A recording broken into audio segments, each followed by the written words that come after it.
I want to thank these extraordinary leaders for accepting my invitation to have a in-depth and serious discussion about the issue of voting rights and what we must do to address long-standing issues and the most recent issues.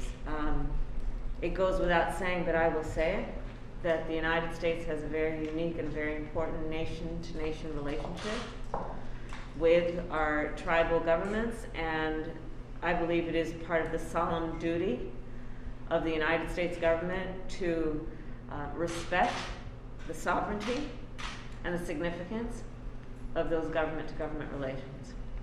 So I have asked these leaders to join me so we can talk, and I can hear from them, most importantly, about what we must do to address the issue that is a long-standing and a recent issue around attempts to interfere with all people's right to vote.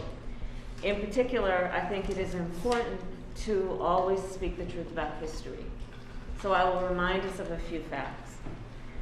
Native Americans were denied the sacred right to vote and faced discrimination and exclusion at the ballot box in the history of the United States. Native Americans were not universally granted U.S. citizenship and the right to vote until 1924. 1924. Even after the Indian Citizenship Act was passed, states still barred Native Americans from voting for decades. Arizona and New Mexico barred Native Americans from voting till 1948, and that was on paper, much less what happened in terms of practice. Where Native Americans could vote by law, we know that in many places Jim Crow style policies still prevented or denied meaningful access to the ballot box for our Native American brothers and sisters. And so these truths must be told. They must be told in the context of agreeing that all people should have their right to vote unencumbered. And that if we are truly a nation that prioritizes the voice of each person, we must make sure that they have meaningful access to the polls. Today, what we know in addition is that 1 in 3 Native Americans who are eligible to vote are not yet registered. And a lot of that has to do with lack of access to the resources and the facilities that allow people to get registered to vote. We can look at the reality of where folks live, and in particular when we're talking about the Plain States, and we're looking at the difficulty of getting to a polling location and the distances between where people live and where the polling location is located. In Montana and North Dakota, for example, I've heard stories about it taking at least 1 hour each way to get to the polling location and then get home. God forbid there's a snowstorm, and what that might mean in terms of the encumbrances on the ability of people to exercise their right to vote. And then we look at these new laws. In 18 states, those legislative bodies have passed 30 new laws which target ballot collection, which target out-of-precinct voting, and this directly impacts our tribal communities. So there are solutions. We must pass the For the People Act, and we must pass the John Lewis Voting Rights Act. We must ensure that all people's rights to access to the poll is protected and encouraged. Specific to the Native American and Alaska Native communities, we must also ensure that communities get ballots to the polling places, right? So again, this is about once folks have voted, actually getting those ballots where they will be counted. Language access is another issue that we must address, both in terms of historically what it has prevented as a barrier, but also what we must do today to acknowledge language access and facilitate the ability of people to exercise their right. And access to polling locations in tribal communities, again, continues to be an issue. Our administration issued an executive order on many issues that relate to voting rights, but in particular that also relate to our Native American and Alaska Native folks and what we must do. To that end, we have been engaged with consultations with the tribes and tribal leaders in recognition of the government-to-government relationship, and in recognition, therefore, of the need to consult with these leaders to make sure that whatever it is that we are doing to fix the problems, it is informed by what the leaders tell us are in fact the problems.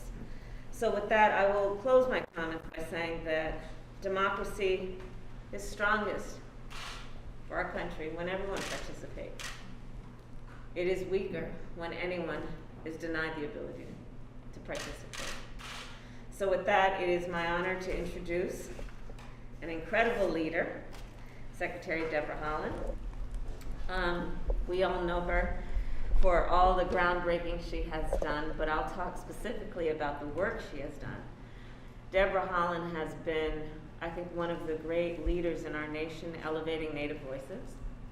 She has been a courageous leader when it comes to issues like climate change.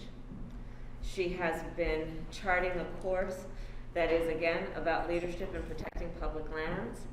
And she also happens to be the first Native American member of any presidential administration's cabinet, and also, to that extent, the first who is Secretary of the Interior. You are an incredible leader. I'm honored to have you at this table, and I would like to offer you some time to share some words. Thank you. Thank you, Madam Vice President, and so happy to be here with all of you today. Guatsi Helpa, offering my warmest greetings. I'm grateful to Vice President Harris for the opportunity to join all of you today, my dear friends. I'm honored to be here to discuss Native American voting rights, especially at a time in our country when protecting the right to vote is more important than ever. Indian tribes are some of the oldest democracies on the planet. Our Constitution is modeled after tribal governments like the Haudenosaunee Confederacy. It's critical that we protect the right to vote in federal elections across the Indian country. I thank President Biden and Vice President Harris for investing in communities of color by protecting their right to vote. The executive order on promoting access to voting established the White House Native American Voting Rights Steering Group. Today and tomorrow, I will engage directly with tribal leaders and other experts so we can advance voting equality. I got my introduction to electoral politics by registering voters in tribal communities in my state. I would buckle my child Selma in the car, lace up my sneakers, and go door to door in rural New Mexico registering voters, and I would show up to community gatherings with my clipboard, ready to give folks election information. I knew that when we had a voice, we could make a difference, and I still believe that wholeheartedly. It's been an intergenerational fight. In some states, Native Americans were openly excluded from participating in the electoral process until the 50s. Unfortunately, systematic barriers to accessing the ballot box for Native people living on tribal lands still exist today. Though marginalized communities across the country continue to fight to participate in our democracy, we have found inspiration in leaders who fought to dismantle barriers to the ballot box. Miguel Trujillo is one of those leaders. Even though Miguel Trujillo's story is not often found in U.S. history books, his story is no less prolific in our fight for voting rights. Trujillo was an Isleta Pueblo tribal citizen and defended our country as a Marine in World War II. When he came home to New Mexico, he was denied the right to vote in the state of New Mexico because he was a Native American and living on tribal lands. Miguel sued the state, as he should, in 1948 and won, but not all states followed suit.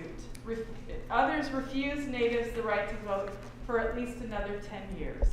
In a country where tribal nations are credited with establishing the oldest participatory democracies in the world, and where the Founding Fathers replicated tribes' fundamental democratic principles into our Constitution, it's long past time that we secure voting rights for people regardless of what community they are from.